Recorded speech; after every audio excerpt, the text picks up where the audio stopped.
Kelly's Eye, brought to you by Ellis Brown Architects. Peter, what's Kelly's Eye looking at today?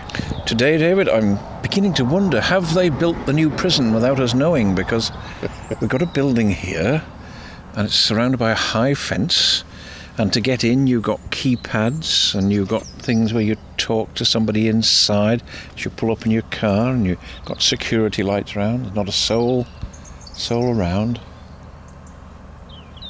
And I wonder. The new prison isn't to the rear of the Douglas Cemetery, though, is it? No, nor alongside the present water filtration plant. But here this building has appeared. As if by magic. Well, as if by magic. It's sort of been built, and people drive past and, of course, don't realise it's here. I'm desperately looking for a fishing boat. A fishing boat? Yes, a fishing boat. You don't know why I'm looking for a fishing boat. No idea. This is the net headquarters. Oh. This apparently is Manx Telecom and all your Manx.net or whatever it is. This is now where it all happens. In this building, tucked in this, well, it's a bit of a valley really. As you come down Greenfield Road, there's a dip and then it goes up the other side. Well, when you get into the dip and then look to your left, if you're heading up towards the college, there's this new building, and it's quite big. Apparently it's bigger than they need, and there's another government department or somebody hiding in there as well. It's fairly plain.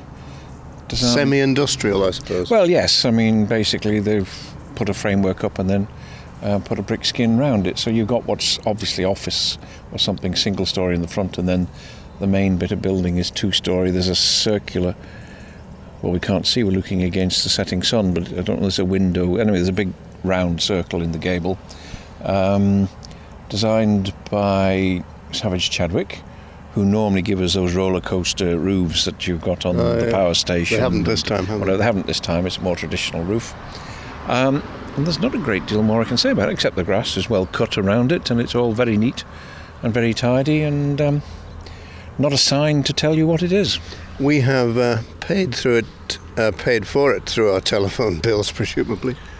Oh, right. Well, as part of it's mine then.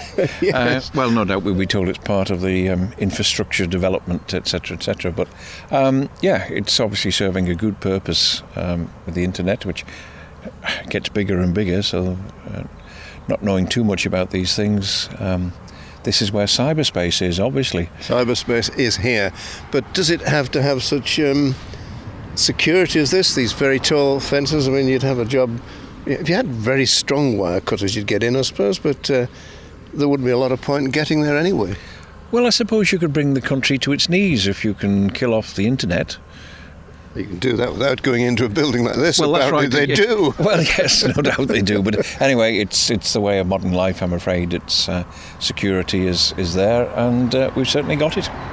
Do they have to have planning permission? Presumably that's a normal routine for Manx Telecom and other, I was going to say, utility government services? Utility, but government services of that kind. Well, there are certain exemptions which have come to light of recent with the change in the planning laws, but things like telephone boxes and apparently these aerials they put up, and they're fairly high for...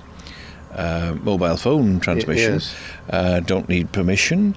The water department could put up, say, a small pump house, about 29 square metres. Now that's been increased to 60, so it's a double garage size without permission, and the same goes for the gas company and electricity. Substations could go up, fairly large substations, without approval. They're all exempt, but I don't think somehow it extends to a building this size. That you would definitely need approval for. Many of the most iconic buildings around the island have been designed by Ellis Brown Architects. Keep up with Ellis Brown today on Facebook or via ellisbrown.im.